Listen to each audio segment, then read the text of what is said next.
Good morning, guys. It's Monday morning, last Monday of February, and wow, I mean, we've had some weather recently. To give you an idea of the weather swings we've had, I'm going to call it a weather fart. We've had a massive weather fart recently. We've had temperatures as low as -12 and temperatures as high as 20. I mean, yesterday I had my shirt off. Literally, it was that hot. Not a pretty sight, but it was still off. I went to Lancaster. I've actually got a video that I did from a park in Lancaster, so I might actually release that later on today as well. But this is just absolutely crazy. When I was a kid growing up, we used to get a bit of fog and we used to get a bit of mist, right? And yet, we went years without it. Years and years and years and years without any kind of mist or fog. Occasionally, little, one day, maybe twice a year, perhaps, if that. And it's the past 3 weeks have literally been fog, fog, fog, fog, mist, mist, mist, fog, mist, fog, mist. You can't see anything at all.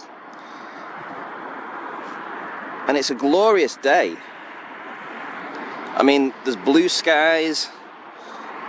You can see how nice the beach looks colour-wise and stuff. I mean, it's a really rich, nice day.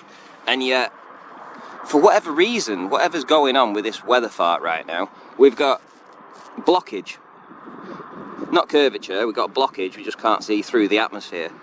And I really, I've been down here every day to film this, and I've not released the videos because essentially there's nothing to see. But that's the odd thing about it, is that there is actually nothing to see. And it's not that it's not been just 1 day or 2 days or 3 days. This has been going on for weeks, and that is unusual in itself.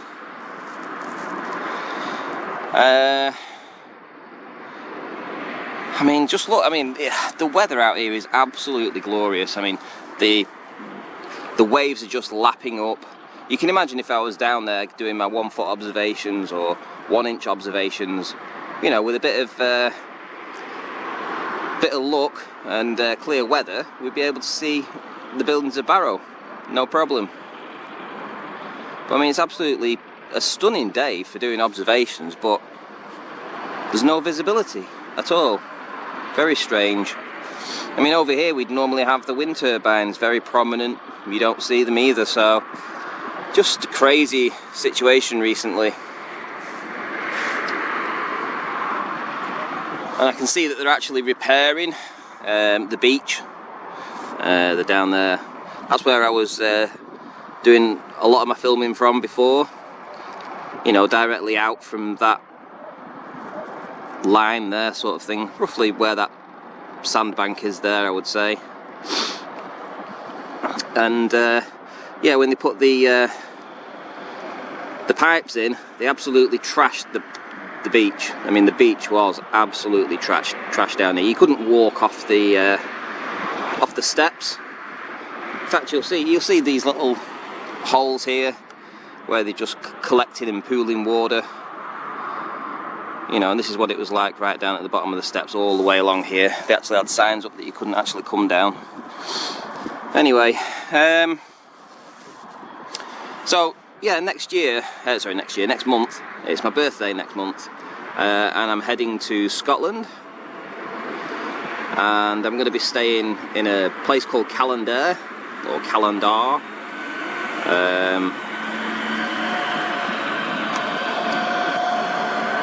And the plan is to do some observations when I'm up there, but I have this option to extend my stay a little bit.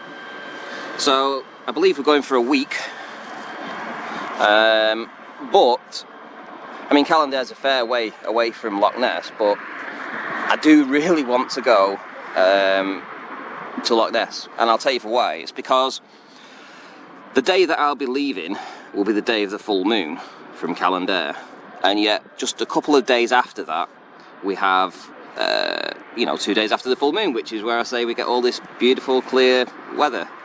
And because I'm sort of halfway already by going to Callander, halfway to my destination, which would be Loch Ness, it would make sense to extend my stay for a couple of days and just go and see if I can do some kind of observation from Loch Ness, because essentially we have a 22 mile clear line of sight along this loch, and the loch itself is very narrow but very long. It's a bit like a long river as such, but obviously it's a lake, and it's enclosed by mountains all around it. So I'm hoping that there'll be little wind. You know, I mean, I don't know, I've never been to Loch Ness, so I don't know what sort of weather conditions are local to that area. I mean, it could be that it ends up being like some kind of sink bowl sort of effect, where all the atmosphere settles in that because it's surrounded by hills, in which case you're just going to get mist and fog all the way around it, but I don't know. But it looks to me as if it could be a good place to do an observation there for sure. So I'm thinking of trying to get a hold of a drone and maybe attach some kind of super bright LED light to it. Obviously this drone would have to have some kind of altimeter on it or something, so that it would tell me at what elevation it was that it was visible. And then the plan would be obviously to fly the drone up from one end of the lake and try and visualize it from the other side of the lake, so over 22 miles. And I think that would be a really good location to do this test. Obviously, you know, if anybody has any you know, idea what the weather conditions are like at Loch Ness, that would be very helpful indeed, because as I say, I mean, I don't know whether it's going to be worth extending that stay purely to go and find out that all we're seeing is mist and fog. So if anybody's got any kind of ideas about things to do there or places to stay, please let me know in the comments, or you can email me at ranty@rantyflatearth.com. And that's really all I have to say, I think. Yeah, just plans for next month and weather farts in Blackpool.